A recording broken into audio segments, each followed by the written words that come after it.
I think the key thing is when we clean, when we disinfect a surface, is that we put gloves on, we don't mix chemicals, and we use any of the standard EPA authorized disinfectants, or you can make your own with a third of a cup of bleach and a gallon of water, and use that to clean hard surfaces. These are not chemicals that you should put on your skin or ingest or sniff or anything like that, but for the hard surfaces in your home. The soap molecules actually get into the lipid membrane of the virus and inactivate it.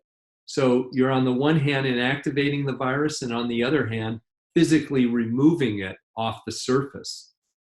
We're not trying to make people into germaphobes as much as a clear recognition that there are particular times when you and your family and other people are at risk. Influenza season, if we're going to have a recurrence of COVID in the winter, those are things that we're going to have to attend to and deal with.